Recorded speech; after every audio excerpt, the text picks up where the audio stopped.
नमस्कार, सुप्रभात। आप देख रहे हैं खबर एचपी और समय हो चला है हिमाचल की 25 बड़ी खबरों को जानने का। तो आइए एक नजर डालते हैं 25 बड़ी खबरों पर फटाफट अंदाज में। इससे पहले यदि आप वीडियो को लाइक नहीं किए तो लाइक कर दीजिए और चैनल को सब्सक्राइब कर लीजिए। दिव्यांगों के भर जाएंगे 94 पद। बोर्ड ने TGT arts medical non medical के लिए मांगे आवेदन। जब प्रदेश स्कूल शिक्षा निदेशालय ने दिव्यांग अभ्यर्थियों के लिए प्रशिक्षित स्नातक अध्यापक कला नॉन मेडिकल और मेडिकल के पदों पर भर्ती के लिए आवेदन आमंत्रित किए। यह भर्ती जॉब ट्रेनिंग आधार पर की जाएगी। यह पद हिमाचल प्रदेश अधीनस्थ सेवाएं चयन बोर्ड हमीरपुर अथवा हिमाचल प्रदेश स्कूल शिक्षा बोर्ड धर्मशाला से अध्यापक पात्रता परीक्षा के टेट उत्तीर्ण अभ्यर्थियों में से भर जाएंगे। अभ्यर्थियों का चयन सामाजिक न्याय एवं अधिकारिता विभाग के पत्र दिनांक 28 अगस्त 2017 में निर्धारित मापदंडों के अनुरूप किया जाएगा। बता दें कि भर्ती जॉब ट्रेनिंग आधार पर की जाएगी, जिसमें चयनित अभ्यर्थियों को 23,000 प्रति माह स्थिर वेतन दिया जाएगा। अभ्यर्थियों की आयु 18 से 45 वर्ष के बीच होनी चाहिए, जबकि ऊपरी आयु सीमा में नियमानुसार छूट दी जाएगी। टीजीटी आर्ट्स 43 पद, टीजीटी नॉन मेडिकल 34 पद, टीजीटी मेडिकल 17 पद विभिन्न दिव्यांग श्रेणियों से जैसे दृष्टिबाधित, श्रवण बाधित, ऑर्थोपेडिकली दिव्यांग, ऑटिज्म स्पेक्ट्रम डिसऑर्डर, विशिष्ट अधिगम अक्षमता, मानसिक बीमारी एवं बहुविकलांग श्रेणी के अभ्यर्थियों के लिए निर्धारित किए गए। आवेदक ने किसी मान्यता प्राप्त विश्वविद्यालय से बीए, बीकॉम, पीएचडी के साथ बीएड उत्तीर्ण की हो, साथ ही टेट पास किया हो। हिमाचल बिजली बोर्ड कर्मचारियों को मिलेगा नए वेतनमान का 50% एरियर। सीएम सुक्खू के समक्ष रखे कार्य समिति में पारित 4 प्रस्ताव। हिमाचल प्रदेश बिजली बोर्ड के कर्मचारियों को संशोधित ग्रेड पे के 50% एरियर का भुगतान होगा। इससे बोर्ड पर 9 करोड़ रुपए का अतिरिक्त बोझ पड़ेगा, लेकिन 700 से अधिक कर्मचारियों को 1 जनवरी 2016 से 12 अप्रैल 2022 तक का वित्तीय लाभ मिलेगा। बता दें कि विद्युत तकनीकी कर्मचारी संगठन ने मुख्यमंत्री सुखविंदर सिंह सुक्खू से मुलाकात कर कैलेंडर जारी किया और पदोन्नति संबंधी 4 प्रस्ताव रखे। एग्री स्टैक परियोजना हिमाचल के सभी किसानों और बागवानों के लिए फार्मर आईडी बनवाना अनिवार्य। हिमाचल प्रदेश के सभी किसानों और बागवानों के लिए फार्मर आईडी बनाना अनिवार्य हो गया है। प्रदेश सरकार की ओर से किसानों एवं बागवानों को विभिन्न सरकारी योजनाओं का लाभ पारदर्शी, लक्षित एवं समयबद्ध रूप से उपलब्ध करवाने के उद्देश्य से भारत सरकार की एग्री स्टैक पहल के अंतर्गत फार्मर रजिस्ट्री का कार्य किया जा रहा है। इस महत्वपूर्ण परियोजना के तहत प्रदेश के सभी किसानों एवं बागवानों की यूनिक फार्मर आईडी तैयार की जा रही है। बता दें कृषि एवं बागवानी विभाग की ओर से समन्वित रूप से इस कार्य को क्रियान्वित किया जा रहा है। फार्मर आईडी तैयार होने के बाद किसान बागवान लाभार्थी के रूप में केंद्र व राज्य सरकार की ओर से संचालित विभिन्न कृषि, बागवानी, प्राकृतिक खेती, बीज, उर्वरक, सिंचाई, फसल बीमा अनुदान, पीएम किसान सम्मान निधि योजना एवं अन्य कल्याणकारी योजनाओं का लाभ सीधे एवं बिना किसी बाधा के प्राप्त कर सकेंगे। पंचायतों में भवन निर्माण के लिए एनओसी शुल्क तय। व्यावसायिक भवनों पर 1000, घर के लिए 100 रुपये शुल्क। हिमाचल प्रदेश में town and country planning area के दायरे में आने वाली पंचायतों में भवनों के निर्माण के लिए अनापत्ति प्रमाण पत्र यानी कि एनओसी शुल्क तय कर दिया। घरेलू निर्माण के लिए 100 रुपये, जबकि व्यावसायिक निर्माण के लिए 1000 रुपये शुल्क तय किया गया। पंचायतों की ओर से एनओसी जारी करने की सेवा को भी ई डिस्ट्रिक्ट पोर्टल के साथ एकीकृत करने का निर्णय लिया गया। वर्तमान में पंचायतें एनओसी मैनुअल के तौर पर अलग अलग फॉर्मेट में जारी करती है। बता दें कि हिमाचल प्रदेश पंचायती राज अधिनियम 1994 के तहत ग्राम पंचायतों की वैधानिक जिम्मेदारियों पर आधारित मानदंडों पर एक समान एनओसी फॉर्मेट व अस्वीकृति फॉर्मेट और आवेदन पत्र तैयार किया गया है। हिमाचल राज्य पात्रता परीक्षा का नोटिफिकेशन जारी। आज से करें आवेदन, इतना लगेगा रजिस्ट्रेशन फीस। हिमाचल प्रदेश लोक सेवा आयोग ने 3 जनवरी 2026 को एचपी सेट 2026 के आधिकारिक अधिसूचना जारी की है। यह परीक्षा राज्य के विश्वविद्यालयों और कॉलेजों में सहायक प्रोफेसर के पदों के लिए उम्मीदवारों की पात्रता तय करने के लिए आयोजित की जाती है। इच्छुक अभ्यर्थी 3 जनवरी से 30 जनवरी 2026 तक आयोग की आधिकारिक वेबसाइट पर जाकर ऑनलाइन आवेदन कर सकते हैं। बता दें कि एचपी एसईटी 2026 एक पात्रता परीक्षा है जिसमें सीधे कोई रिक्तियां नहीं भरी जाती है। परीक्षा में उत्तीर्ण उम्मीदवार हिमाचल प्रदेश के विश्वविद्यालयों और कॉलेजों में सहायक प्रोफेसर पदों के लिए आवेदन करने के पात्र बन जाते हैं। इस परीक्षा को निम्नलिखित 22 विषयों में आयोजित किया जाएगा। आंगी, लाहौल स्पीति, डोडा, क्वार, कुपी में जल्द मिलेंगे 1500 रुपये। सीएम सुक्खू ने दिए निर्देश। जे मुख्यमंत्री सुखबीर सुक्कू ने सचिवालय में सामाजिक न्याय एवं अधिकारिता विभाग के तहत क्रियान्वित की जा रही विभिन्न योजनाओं की समीक्षा की। मुख्यमंत्री ने इंदिरा गांधी प्यारी बहना सुख सम्मान निधि योजना के तहत जनजातीय क्षेत्र पांगी, लाहौल स्पीति, डोडरा, क्वार तथा कोपी में पात्र लाभार्थियों को 1500 रुपए की बकाया निधि का शीघ्र भुगतान करने के निर्देश दिए। मुख्यमंत्री ने कहा कि प्रदेश सरकार द्वारा राज्य में 8,41,917 लोगों को सामाजिक सुरक्षा पेंशन प्रदान की जा रही है। इसके तहत 1,04,740 लोगों को इंदिरा गांधी राष्ट्रीय वृद्धा अवस्था पेंशन, 5,04,253 लोगों को वृद्धा अवस्था पेंशन, 25,414 को इंदिरा गांधी राष्ट्रीय विधवा पेंशन, 1,26,808 को विधवा, परित्यक्त व एकल नारी पेंशन, 1,340 को इंदिरा गांधी राष्ट्रीय दिव्यांग पेंशन और 78,291 को दिव्यांगता राहत भत्ता राशि प्रदान की जा रही है। एचपीयू समेत कॉलेजों में पढ़ाया जाएगा डाटा साइंस और एआई, इसी ने दी मंजूरी। हिमाचल प्रदेश विश्वविद्यालय और इससे संबंधित महाविद्यालयों में स्नातक स्तर पर डाटा साइंस और आर्टिफिशियल इंटेलिजेंस की पढ़ाई शुरू होगी। कुलपति महावीर सिंह की अध्यक्षता में शुक्रवार को प्रदेश विश्वविद्यालय में हुई कार्यकारी परिषद की बैठक में यह फैसला लिया गया। बदलते तकनीकी परिदृश्य में इन पाठ्यक्रमों के शुरू होने से युवाओं को लाभ होगा। इससे छात्रों को आईटी, एनालिटिक्स, मशीन लर्निंग और डिजिटल तकनीक से जुड़े क्षेत्रों में कैरियर के नए विकल्प उपलब्ध होंगे। बैठक में विश्वविद्यालय में पार्ट टाइम पीएचडी कार्यक्रम शुरू करने के प्रस्ताव को भी मंजूरी दे दी गई। इस निर्णय से ऐसे विद्यार्थियों और युवा लाभान्वित होंगे जो नौकरी या अन्य कारणों से पूर्णकालिक शोध नहीं कर पाते थे। विश्वविद्यालय प्रशासन के अनुसार यह पहल उच्च शिक्षा को अधिक समावेशी बनाने की दिशा में महत्वपूर्ण कदम है। हिमाचल में 100 नहीं 117 स्कूलों में पढ़ाया जाएगा सीबीएसई का पाठ्यक्रम, 17 और स्कूलों का आवेदन। हिमाचल प्रदेश सरकार ने अब प्रदेश में 100 नहीं बल्कि 117 सरकारी स्कूलों में सीबीएसई का पाठ्यक्रम पढ़ाने का फैसला लिया। इसके तहत 17 और स्कूलों का चयन कर लिया गया। इन सभी स्कूलों ने केंद्रीय माध्यमिक शिक्षा बोर्ड के पास संबद्धता के लिए आवेदन भेज दिए। वह शिक्षा विभाग के अधिकारियों के अनुसार पहले चरण में 100 स्कूलों को सीबीएसई के तहत लाने की योजना थी, लेकिन सरकार ने इसे विस्तार देते हुए 17 अतिरिक्त स्कूलों को भी शामिल कर लिया। इन स्कूलों में पहली से 12वीं कक्षा तक सीबीएसई पाठ्यक्रम लागू किया जाएगा। उधर सीबीएसई स्कूलों में शिक्षकों के चयन के लिए भी अलग व्यवस्था की जा रही है। सीएम सुक्कू ने दिए निर्देश, स्कूल एडॉप्शन कार्यक्रम के तहत गोद लिए स्कूलों का औचक निरीक्षण करेंगे उपायुक्त। जय मुख्यमंत्री ठाकुर सुखबीर सुक्कू ने सभी जिलों के वरिष्ठ अधिकारियों को अपना विद्यालय हिमाचल स्कूल एडॉप्शन कार्यक्रम के तहत सक्रियता से कार्य करने के निर्देश दिए। मुख्यमंत्री ने यहां शुक्रवार शाम सभी जिलों के उपायुक्तों के साथ आयोजित वर्चुअल बैठक में ये निर्देश दिए। उन्होंने कहा कि इस कार्यक्रम के तहत जिला स्तर से लेकर उपमंडल स्तर तक के विभिन्न आधिकारिक शिक्षण और अन्य गतिविधियों की गुणवत्ता में सुधार लाने के उद्देश्य से सरकारी स्कूलों को गोद लेने का प्रावधान किया गया। उन्होंने निर्देश दिए कि प्रदेश में इस कार्यक्रम के तहत गोद लिए गए स्कूलों की सूची 5 जनवरी तक सरकार को प्रस्तुत की जाए। हिमाचल परिवहन विभाग का शानदार ऑफर, सिर्फ 5 मिनट का वीडियो बनाओ और जीत सकते हैं ये बड़ी राशि। जो सड़क दुर्घटनाओं को रोकने और सड़क सुरक्षा के प्रति आम लोगों को जागरूक करने के लिए जनवरी महीने को सड़क सुरक्षा माह के रूप में मनाया जा रहा है। इसी के तहत सड़क सुरक्षा फिल्म महोत्सव प्रतियोगिता भी आयोजित की जा रही है। 18 वर्ष से अधिक आयु का कोई भी व्यक्ति हिंदी या अंग्रेजी में सड़क सुरक्षा पर आधारित लघु फिल्म या वीडियो बनाकर इसे 15 फरवरी तक परिवहन विभाग को ईमेल पर या स्वयं परिवहन निदेशालय में जमा करवाकर इस प्रतियोगिता में भाग ले सकते हैं।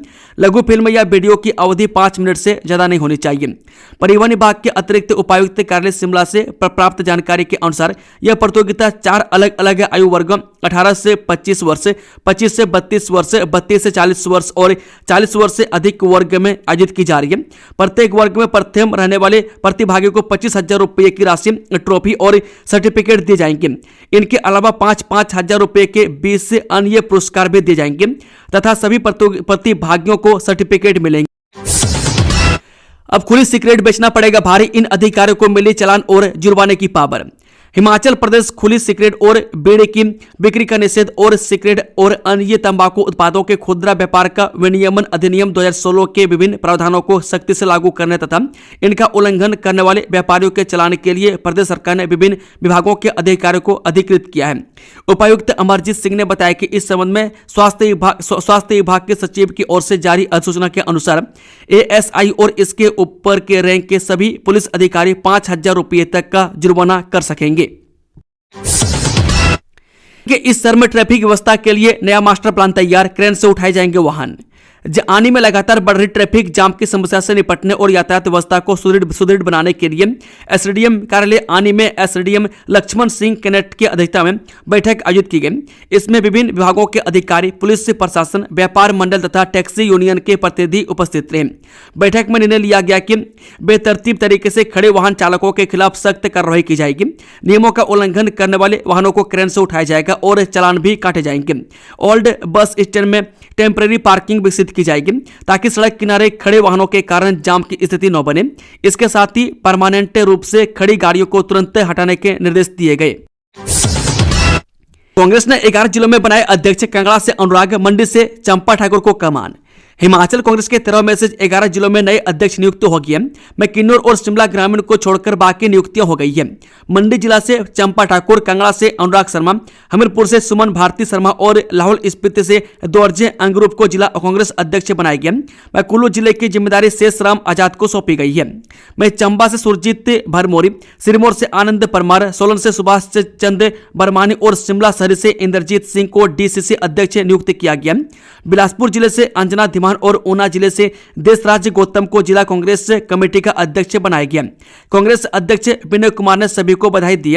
विनय कुमार ने कहा कि अब जल्द ही पीसीसी का गठन भी हो जाएगा। हिमाचल में 4 दिन के लिए येलो अलर्ट, जानिए आज की वेदर रिपोर्ट। हिमाचल प्रदेश में 6 जनवरी को मौसम फिर बदलेगा। इस दिन ऊंचाई वाले क्षेत्र में हल्की बारिश और बर्फबारी के आसार हैं, मगर 5 जनवरी तक मौसम साफ बना रहेगा। हालांकि आज शिमला, कांगड़ा सहित अन्य क्षेत्रों में सुबह से ही हल्के बादल छाए हुए हैं, जबकि मैदानी इलाकों धुंध के आगोश में लिपटे हुए हैं, जिससे प्रचंड शीतलहर का प्रकोप बढ़ गया। प्रदेश के 7 जिलों में आगामी 4 दिनों तक कोहरे का येलो अलर्ट जारी किया गया है। शनिवार को भी निचले पहाड़ी व मैदानी कुछ जगहों पर घना कोहरा छाया रहा। सीएम ने कंडा घाट में रखी दिव्यांग शिक्षा उत्कृष्टता केंद्र की आधारशिला, 200 करोड़ से होगा निर्माण। मुख्यमंत्री सुखबीर सुक्खू ने जिला सोलन के कांडा घाट में दिव्यांगजन के लिए स्थापित किए जाने वाले दिव्यांगजन शिक्षा उत्कृष्टता केंद्र की आधारशिला रखी। इस अवसर पर मुख्यमंत्री ने कहा कि राज्य सरकार समाज के प्रत्येक वर्ग के समावेशी विकास और कल्याण के लिए पूर्ण प्रतिबद्धता के साथ कार्य कर रही है। उन्होंने कहा कि अपनी प्रतिबद्धता के अनुसार इस केंद्र का शिलान्यास निर्माण कार्य लगभग 25% पूर्ण होने पर ही किया गया। मुख्यमंत्री ने कहा कि यह दिव्यांगजन शिक्षा उत्कृष्टता केंद्र 45 बीघा भूमि पर स्थापित किया जाएगा, जिस पर 200 करोड़ रुपए खर्च किए जा रहे हैं। उन्होंने इस केंद्र के पहले चरण का कार्य इस वर्ष अक्टूबर माह तक पूर्ण करने के निर्देश दिए। केंद्र में 300 दिव्यांग बच्चों के लिए गुणवत्तापूर्ण शिक्षा, खेल मैदान तथा आवासीय सुविधाएं उपलब्ध करवाई जाएंगी। उन्होंने इस केंद्र में 500 किलोवाट क्षमता की नई सौर ऊर्जा परियोजना लगाने के निर्देश भी दिए। सीएम बोले 99,799 नए लोगों को सामाजिक सुरक्षा पेंशन। मुख्यमंत्री ठाकुर सुखबीर सुक्खू ने कहा कि प्रदेश सरकार द्वारा 3 वर्ष में सामाजिक सुरक्षा पेंशन के 99,799 नए मामले स्वीकृत किए गए। सीएम सुक्खू ने शुक्रवार को सामाजिक न्याय एवं अधिकारिता विभाग के तहत कार्यान्वित की जा रही विभिन्न योजनाओं की समीक्षा की। इस अवसर पर मुख्यमंत्री ने इंदिरा गांधी प्यारी बहना सुख समान निधि योजना के तहत जनजातीय क्षेत्र पांगी, लाहौल स्पीति, डोडरा, कवाड़ तथा कुपी में पात्र लाभार्थियों को बकाया निधि का शीघ्र भुगतान करने के निर्देश दिए। मुख्यमंत्री ने कहा कि प्रदेश सरकार द्वारा राज्य में 8,41,917 लोगों को सामाजिक सुरक्षा पेंशन प्रदान की जा रही है। इसके तहत 1,04,740 लोगों को इंदिरा गांधी राष्ट्रीय वृद्धावस्था पेंशन, 5,04,253 लोगों को वृद्धावस्था पेंशन, 25,414 को इंदिरा गांधी राष्ट्रीय विधवा पेंशन, 1,26,808 को विधवा, परित्यक्त व एकल नारी पेंशन, 1,340 को इंदिरा गांधी राष्ट्रीय दिव्यांग पेंशन और 78,291 को दिव्यांगता राहत भत्ता राशि प्रदान की जा रहा है। धर्मशाला कॉलेज छात्रा मौत मामला, मुख्यमंत्री का बड़ा एक्शन, आरोपी असिस्टेंट प्रोफेसर सस्पेंड। धर्मशाला कॉलेज की छात्रा की मौत के मामले पर मुख्यमंत्री सुखबीर सुक्खू ने कड़ा संज्ञान लेते हुए आरोपित प्रोफेसर को निलंबित करने के आदेश दिए। इस मामले में उच्च शिक्षा विभाग ने जांच के लिए जांच समिति का गठन किया। निदेशक उच्च शिक्षा डॉक्टर अमरजीत शर्मा की ओर से जारी आदेशों के अनुसार समिति छात्रा के साथ उत्पीड़न, यौन उत्पीड़न, रैगिंग और जाति सूचक टिप्पणियों से जुड़े सभी पहलुओं की गहन जांच करेगी और 3 दिन के भीतर अपनी रिपोर्ट सौंपेगी। समिति की अध्यक्षता अतिरिक्त निदेशक कॉलेज डॉक्टर हरीश कुमार करेंगे। नालागढ़ ब्लास्ट की 2 आतंकी संगठनों ने ली जिम्मेदारी, धमाका करने की वजह व अगला निशाना भी बताया। हिमाचल प्रदेश के नालागढ़ पुलिस थाने के पास हुए धमाके की जिम्मेदारी प्रतिबंधित आतंकी संगठन बब्बर खालसा इंटरनेशनल और पंजाब सॉवरनिटी अलायंस ने ली है। उन्होंने हिमाचल से पंजाब में नशीले पदार्थ की तस्करी का आरोप लगाते हुए पुलिस से मुख्यालय को निशाना बनाने की धमकी दी है। इस घटना के बाद सुरक्षा एजेंसियों हाई अलर्ट पर है और हिमाचल पुलिस के साथ NIA व फॉरेंसिक एक्सपर्ट भी जांच में जुट गए हैं। 35,000 से अधिक महिलाओं के खाते में डाले 1,500 रुपये, सरकारी खजाने पर पड़ा इतना बोझ। हिमाचल प्रदेश में कांग्रेस को सत्ता की दहलीज तक पहुंचाने में जिन वादों ने निर्णायक भूमिका निभाई उनमें इंदिरा गांधी प्यारी बहना सुख समान निधि योजना भी एक है। प्रदेश में वर्ष 2022 में हुए विधानसभा चुनाव के दौरान 18 वर्ष से 59 वर्ष की प्रत्येक महिलाओं को हर महीने 1,500 रुपये देने का वादा किया था। ऐसे में विधानसभा चुनाव में कांग्रेस पार्टी की हुई बम्पर जीत में महिला वोटर्स ने भी अहम भूमिका निभाई थी। भाजपा युवा मोर्चा की नई टीम घोषित, प्रदेश पदाधिकारियों और कार्यकारिणी सदस्यों की सूची जारी। हिमाचल प्रदेश भाजपा युवा मोर्चा के प्रदेश अध्यक्ष डॉक्टर सन्नी शुक्ला ने प्रदेश के शीर्ष नेतृत्व से चर्चा के बाद मोर्चा के प्रदेश स्तरीय पदाधिकारियों व कार्यकारिणी सदस्यों की घोषणा की है। यह सभी नियुक्तियां तत्काल प्रभाव से लागू होंगी। मैं घोषणा के अनुसार मुस्कान को प्रदेश सचिव नियुक्त किया गया, वहीं दिव्यांशी शर्मा व राकेश कुलेठी को प्रदेश प्रवक्ता की जिम्मेदारी सौंपी गई है। समीक्षा शर्मा व संदीप शर्मा को प्रदेश मीडिया सह प्रभारी तथा साक्षी भारती को सोशल मीडिया सह प्रभारी नियुक्त किया गया। प्रदेश अध्यक्ष डॉक्टर सन्नी शुक्ला ने सभी नवनियुक्त पदाधिकारियों व कार्यकारिणी सदस्यों को बधाई देते हुए विश्वास जताया कि युवा मोर्चा की यह नई टीम संगठन को जमीनी स्तर पर और अधिक मजबूत करेगी। डिजिटल अरेस्ट करके सेवानिवृत्त अफसर से 1 करोड़ 18 लाख रुपए की ठगी, साइबर ठगों ने ऐसे बनाए शिकार। हिमाचल प्रदेश की राजधानी शिमला में साइबर ठगों ने डिजिटल अरेस्ट करके सेवानिवृत्त अधिकारी से 1 करोड़ 18 लाख रुपये का ठग लिए। मैं पीड़ित को वीडियो कॉल के जरिए खुद को CBI अधिकारी बताने वाले शख्स ने गंभीर अपराधों में फंसाने की धमकी दी और तत्काल गिरफ्तारी का डर दिखाया। मैं डर के जाल में फंसकर पीड़ित ने अपनी मेहनत की कमाई साइबर ठगों के खातों में ट्रांसफर कर दी। नालागढ़ पहुंची NIA, बब्बर खालसा कनेक्शन पर भी जांच, जाने पूरा मामला। हिमाचल प्रदेश के सोलन जिले के नालागढ़ पुलिस थाने के समीप हुए संदिग्ध धमाके की जांच के लिए शुक्रवार को NIA की टीम मौके पर पहुंची। धमाके को लेकर की जा रही जांच में बब्बर खालसा कनेक्शन भी खंगाला जा रहा है। प्रदेश पुलिस मुख्यालय भी हरकत में आ गया। मैं DGP अशोक तिवारी ने SP बद्दी विनोद कुमार धीमान को मामले के सभी पहलुओं की जांच करने और प्रगति की दैनिक रिपोर्ट पुलिस मुख्यालय भेजने के निर्देश दिए। हालांकि धमाके को लेकर अभी तस्वीर साफ नहीं हुई है। फॉरेंसिक टीम ने जो सैंपल लिए उनकी रिपोर्ट 2 दिन बाद आनी है। देश विदेश की नामी कंपनियां बल्क ड्रग पार्क में करेगी निवेश, रिज पर आज से आगाज। जो शिमला के रिज मैदान पर शनिवार को शुरू होने जा रहे हिम MSME फेस्ट 2026 के दूसरे दिन रविवार को सरकार पीटर हॉप में देश विदेश की नामी कंपनियों के साथ मेमोरेंडम ऑफ कमिटमेंट यानी कि MOC साइन करेंगे। ऊना के हरोली में बन रहे बल्क ड्रग पार्क में दिसंबर में पहले चरण का काम शुरू किया जाना है। ऐसे में उद्योग विभाग ने MOC साइन करने के लिए नामी औद्योगिक घरानों के CEO को बुलाया है। वहीं इंडस्ट्रो, मैनकाइंड, अदानी, अरविंदो, सन फार्मा जैसे अंतर्राष्ट्रीय कंपनियां इस कार्यक्रम में शिरकत कर रही है। बल्क ड्रग पार्क में फार्मा उद्योगों के लिए कच्चा माल तैयार किया जाना है। कुमारसैन में तेंदुए का आतंक, शेर पर निकले शख्स को किया लहूलुहान। शिमला जिले के कुमारसैन उपमंडल में शनिवार सुबह शेर पर निकले एक 59 वर्षीय व्यक्ति पर तेंदुए ने जानलेवा हमला कर दिया। इस घटना के बाद से क्षेत्र में दहशत का माहौल है। मैं घायल व्यक्ति का इलाज सिविल अस्पताल कुमारसैन में चल रहा है। बिजली खंभों से 5 लाख के एल्यूमिनियम कंडक्टर तार चोरी, चोरों की तलाश में जुटी पुलिस। जसूनी पुलिस थाना क्षेत्र के अंतर्गत चोरों ने बिजली के खंभों से लाखों रुपए के एल्यूमिनियम कंडक्टर चोरी कर लिए। चोरों ने निर्माणाधीन सुन्नी बांध के पास बिछाई गई लाइन से लगभग 3000 मीटर तार पर हाथ साफ कर दिया। चोरी गए सामान की कीमत करीब 5 लाख रुपये आंकी गई है। देहरादून के श्रद्धालुओं ने चिंतपूर्णी मंदिर में चढ़ाई अनोखी भेंट। जब विश्वविख्यात धार्मिक स्थल माता चिंतपूर्णी में शनिवार को उत्तराखंड के देहरादून से आए श्रद्धालु प्रियंका साहनी और सुमित साहनी परिवार ने सोने का टीका अर्पित किया। इस आभूषण का वजन 1 kg 650 ग्राम है। मंदिर के पुजारी अजय कालिया ने साहनी परिवार के लिए विशेष पूजा अर्चना की और मां के दरबार में परिवार की हाजिरी लगवाई। प्रियंका साहनी ने बताया कि उन्हें स्वप्न में माता रानी ने एक कंजम के रूप में दर्शन दिए थे। इस स्वप्न के बाद से उनके मन में मां चिंतपूर्णी को एक मांग का टीका अर्पित करने की इच्छा थी, जो आज पूरी हुई। गाड़सा पैराग्लाइडिंग साइट का लाइसेंस अस्थायी रूप से रद्द। गारसा पैराग्लाइडिंग साइट पर हुए हादसे के बाद जिला प्रशासन ने सख्त कदम उठाते हुए उक्त साइट का लाइसेंस अस्थायी रूप से रद्द कर दिया। इसके साथ ही संबंधित पायलट और पैराग्लाइडिंग ऑपरेटर के लाइसेंस भी रद्द कर दिए गए। वह जांच पूरी होने तक गारसा पैराग्लाइडिंग साइट पर किसी भी तरह की गतिविधि पूरी तरह बंद रहेगी।